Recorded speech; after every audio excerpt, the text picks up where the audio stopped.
வணக்கம். இந்த வீடியோ நீங்கள் கிளிக் பண்ணியிருக்கீங்க அப்படின்னாலே கண்டிப்பாக உங்களுக்கு கடன் இருக்குது அல்லது கடனை பற்றி நீங்கள் தெரிஞ்சுக்கணும் அப்படின்னு நினைக்கிறீங்கன்னு அர்த்தம். கண்டிப்பாக இப்போது நமக்கு ஒரு மாதம் 15,000 கடன் இருக்குது அப்படின்னு வச்சுக்கலாம்.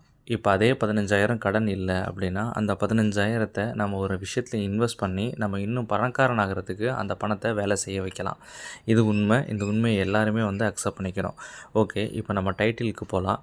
இப்போ எப்படி கடனை சீக்கிரமாக கட்டுறது அப்படின்றது. ஸோ நான் இப்போ சொல்ல போகிற விஷயங்கள் எல்லாமே பார்த்திங்கன்னா ஜஸ்ட் லைக் தட் நான் எதையும் சொல்லலை. நான் நிறைய புக்ஸ் படிச்சிருக்கேன், நிறைய பணக்காரங்களோட பழகியிருக்கேன், என்னோடய கடனை நான் வேகமாக அடைச்சிட்ருக்கேன். ஸோ அதை எல்லாருக்கும் நான் ஷேர் பண்ணணும் அப்படின்னு நினைக்கிறேன்.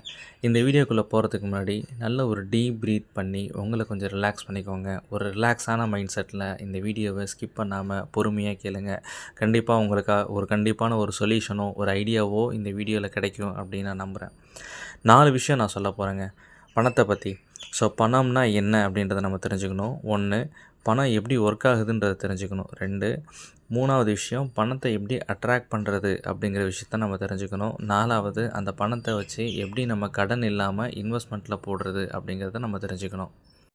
இன்றைக்கி வரைக்கும் நிறைய இளைஞர்கள் முன்னேறாமல் இருக்கிறதுக்கு காரணம் பார்த்திங்கன்னா மாதம் 70,000 80,000 1,00,000 சம்பளம் வாங்குவாங்க. ஆனால் பெருசாக சேவிங்ஸே இருக்காது. ஏன் அப்படின்னா அவங்க பணத்தை பணமாக பார்க்குறதில்ல, ஜஸ்ட் ஒரு நம்பர் மாதிரி பார்க்குறாங்க. நம்ம வளர்ந்து ஒரு கட்டத்துக்கு போகிற வரைக்கும் அதை நம்ம நம்பர்ஸாக பார்க்கக்கூடாது, அதை பணமாக தான் பார்க்கணும்.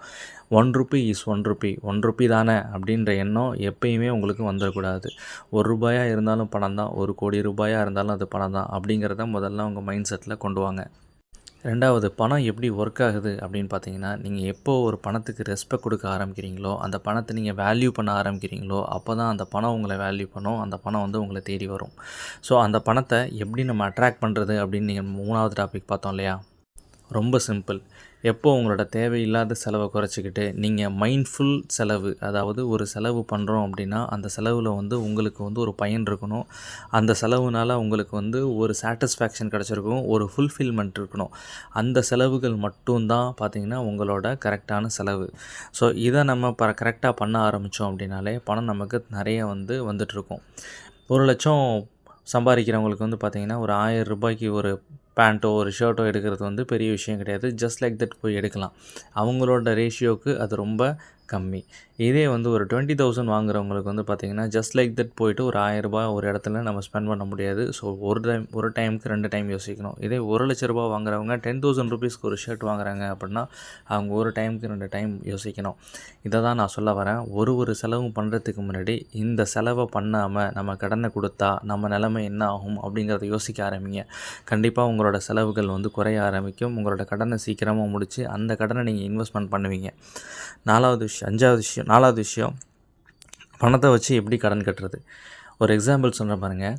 நம்மளோட ஃப்ரெண்ட்ஸ் சர்க்கிளில், நம்ம ஆஃபீஸ் சர்க்கிளில் இன்றைக்குமே பார்த்திங்கன்னா இப்படி ஒருத்தவங்க இருப்பாங்க. அதாவது எந்த செலவுமே பண்ணாமல் எல்லா காசையும் சேமித்து வச்சு ஒருத்தர் வாழ்கிறத நம்ம பார்த்துருப்போம். கண்டிப்பாக நீங்கள் நோட் பண்ணி வச்சுக்கோங்க. ஒரு 10 வருஷம் கழித்து அவங்களோட லெவல், அவங்களோட ஸ்டேட்டஸ் வேறு மாதிரி இருக்கும். ஆனால் இவன் என்ன என்ஜாய் பண்ண மாட்றான், இவன் என்ன பீஸா சாப்பிட மாட்றான், இவன் என்ன பர்கர் சாப்பிட மாட்றான் அப்படின்னு நம்ம யோசிக்க ஆரம்பித்தோம் அப்படின்னா கண்டிப்பாக நம்ம அவனோட லெவலுக்கு போக முடியாது. இதுதான் ரியாலிட்டி.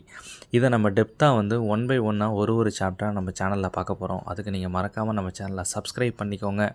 நம்ம சேனலுக்கு தொடர்ந்து சப்போர்ட் பண்ணுங்கள், லைக் பண்ணுங்கள், கமெண்ட் பண்ணுங்கள். தேங்க்யூ.